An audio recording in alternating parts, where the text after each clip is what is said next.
Hello, welcome to the episode 3 or week 3 recap of The Bachelorette. This episode was kind of crazy to me. I feel like Charity's faulty picker / weird decision making, we need to address it. Anyway, onto the episode. So 5 guys left last week, and this week the guys are feeling a little bit more positive. Everybody wants to move on from the drama. Charity comes and sees the guys then, and she says that they're all going to be relocating to California. Now, one special guy is going to be going to California with her in a helicopter, and the rest of the guys have to go in a bus. We're about 5 minutes into the episode at this point, and I was already kind of losing faith because guess who she chooses to take on this private helicopter ride with her? Brayden. She says that it did concern her a little bit that she heard that he had considered maybe leaving because he wasn't really into this whole setup. And she says that, well, she made an instant and pretty strong connection with him. And she says that this one-on-one date with him will give her the opportunity to talk about all of that, talk things through. It's kind of a shame for the other guys though, because it's not glamorous. They're in this hot van, they're stuck in traffic, but they'll get there. Not only is this helicopter flight just a helicopter flight to California, they land in, I thought it was Fenway Park. No, Petco Park, which is a baseball stadium, and they get the whole stadium to themselves. They play baseball, they laugh, they kiss, they flirt, and Brayden is looking really good here. He's cute, he's attentive, he's funny, he's very talkative, and that terrifies me because we know how he is, right? We're just getting this because he's getting attention and things are going his way. Anyway, it's a good date. Brayden still says that he's not sure if this whole experience is for him, but he's definitely crushing on Charity. I do understand some of his insecurities, but threatening to go home, I mean, what is Charity supposed to do? Charity, thank goodness, says that she feels rather uncertain after this date and she won't ignore the red flags. She tells him that she was nervous when she heard that he might have wanted to go home and that this whole setup wasn't for him. Brayden then talks about his ex who cheated on him, and he says that some of that trauma of being cheated on, it's being triggered now. He says though he promises to try, that's the one thing that he can promise, that he'll try. She in turn gives him a rose and she says that she's happy for him to try. And she does say at one point she's not asking more than he can get. Charity and the guys then go on a group date. It's a Barbie themed group date and they get a video message from Simu who's starring in the Barbie movie. It's all really cute. Anyway, the guys have to pick an outfit, a Barbie outfit, and then they need to write a song for Charity. They're all really good sports about this. They're all having fun with it. It's really funny too. Sean, the blonde guy who doesn't get a lot of screen time, says that it's his time to shine because he actually looks like Ken, which, yeah, it's true. Joey seems to have picked an outfit from the actual movie, the one that Ryan Gosling wore when he was roller skating. Dayton, the tall hot Brooklyn guy, is astronaut Ken with a very janky looking blonde wig, but it was very endearing and he's a really fun performer. James, I think he's the attorney, I don't know. He's really good. Adrian is absolutely terrible, but there's something about the terribleness of it that it was actually endearing. But the wrestler cowboy guy with the long hair is actually a decent singer. So he does fairly well. But you know, you can't really do badly on these shows because even if you're really bad, it's the effort that counts and the fun, and it's really funny as well. So yeah, actually they're all really good.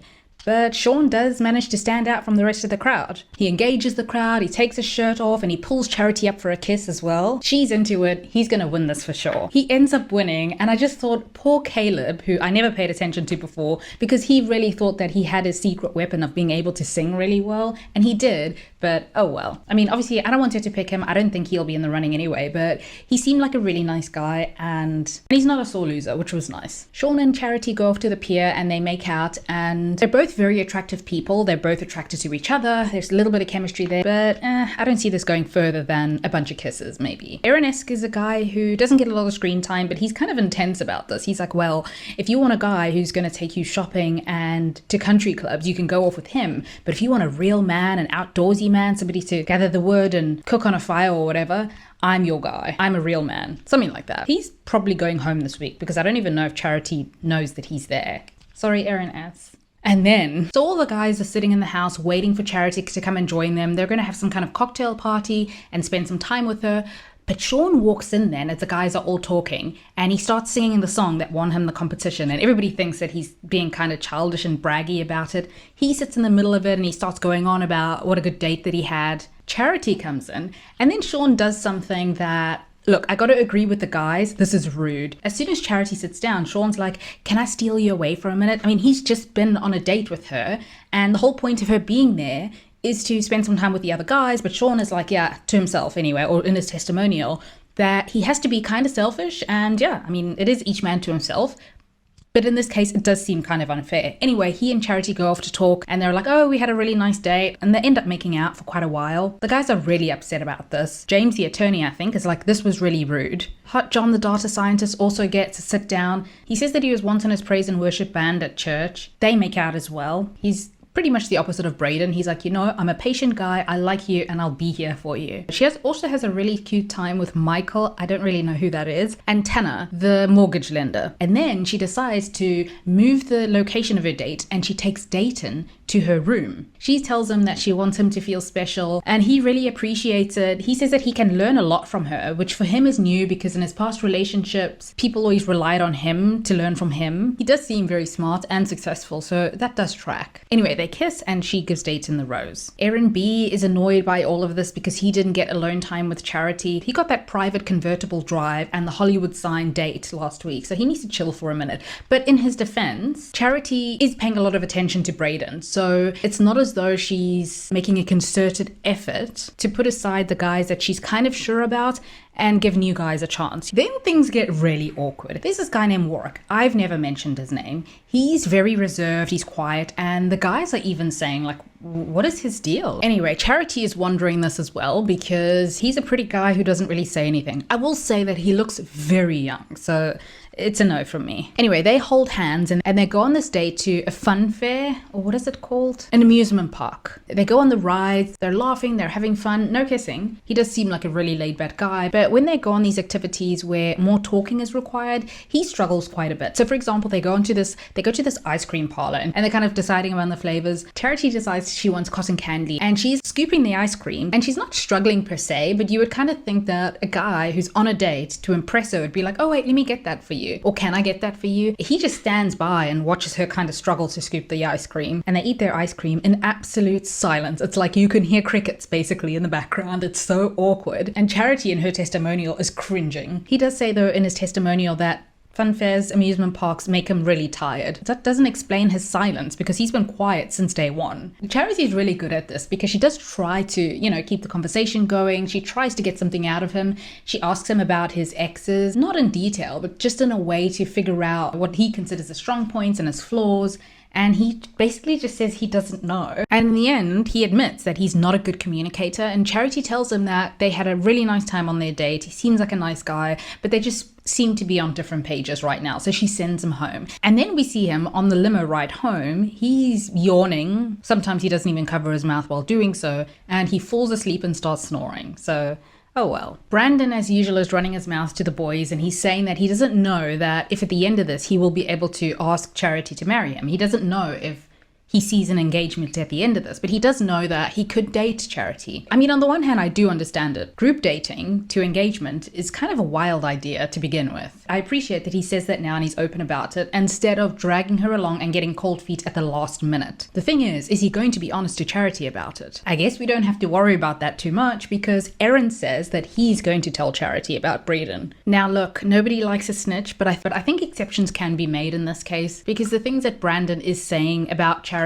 about his feelings about Charity, they're bordering on disrespectful. I mean, this is the Bachelorette. You signed on to the premise that she's going to be dating 20 people. But yeah, I get that maybe the reality is a little bit different to the idea of it. Still, I'm glad that somebody is telling Charity. Joey and Charity have a little date together and he shows her some of the letters that his late grandfather wrote to him. Joey is low drama. They always have really good dates and they kiss. Xavier, who knits as a hobby, knits a blanket for her. This is so cute. They look cute together, but she doesn't single him out enough. I don't think this is going to go far. Then she has another date with Brayden. He's very giddy, and unfortunately, their dates also go really well. Then Aaron and Charity have a date, and he's true to his word. He's going to tell her. This is the third guy that has raised some flags about Brayden. First it was her brother, then it was Adrian, and now it's Aaron. Obviously Aaron and Adrian are out for themselves as well, but is she going to listen this time? She says in her confessional that she's really taken aback by this, and no matter how much she tries to reassure Brayden, she realizes that it might not be enough. Aaron comes out of his date, Brayden kind of intercepts him, and Aaron admits that he told Charity the things that Brayden was saying. And Brayden's like, yeah, well, I told Charity that I can only take things day by day. Although it's really clear to us watching that the way that he says things with the guys and the way that he does with Charity are quite different, right? Up until this point, he hasn't explicitly told her that he's not ready for engagement. To me, him saying, I don't think I'll be ready for engagement, is him saying he's not ready for engagement. Aaron says he has no regrets about telling Charity. Brayden thinks that Aaron is just being insecure and that he needs to mind his own business, basically. And Xavier, and I gotta point out that he did this last week with Adrian as well, it's like, Aaron, why did you have to go and snitch? Tanner thinks that what Aaron did was actually right, but the timing was wrong, because now all the other guys aren't going to get a chance to chat with her because now she's off figuring out this whole Brayden mess. Tanner also says that he's sure that Brayden is going to find a way to talk his way out of it. At this time, Charity has pulled Brayden aside for a private chat. Brayden, in an effort to explain himself, says that all he can give her now is a connection. He says that all the guys who are now clamoring to want to be engaged with her at the end of the season and are so sure about it,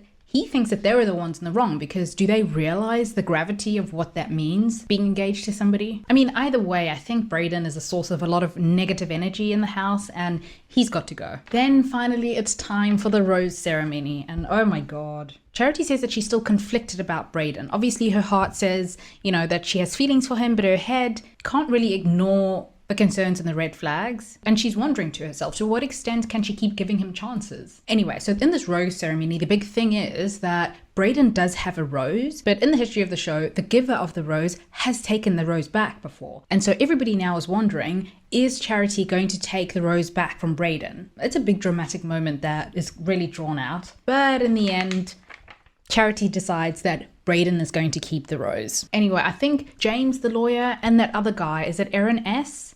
He goes home. So yeah, that was this week's kind of stressful episode of The Bachelorette. I gotta say, minus all of the drama, if you just look at their dates and their time alone, they're very attracted to each other. The chemistry is obviously there and they do have fun together. But I mean, if she's serious about wanting an engagement at the end of this, I still don't understand why she's keeping him around. Is she hoping that he has a change of heart somehow? This is so similar to what happened on the courtship, where, was her name Nicole? She also had this tendency to choose guys who were very clearly not ready for marriage or even an engagement. I mean, at the same time though, I don't actually know how I'd feel. I know that this is the game, but I don't actually know how I'd feel about a guy getting down on one knee after a season of television. Like, does he mean it? It's weird and it's really fast. Is that kind of weird? Yeah, it is. It is. It wasn't a complete loss this week. We have Joey, who always shows up. He's enthusiastic, he's sweet, he's heartfelt. We have Dayton, who she's singled out.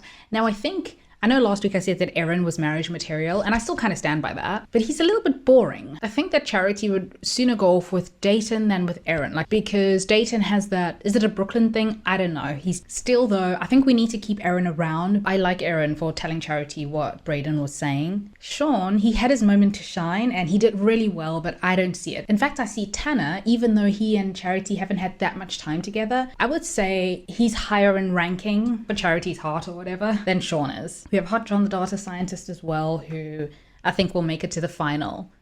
And then Xavier's fine, but she hasn't really singled him out. And he keeps on telling the guys not to be snitches, and I don't like that. I mean, would he even be honest with Charity and tell her if someone was saying things behind her back? We don't know.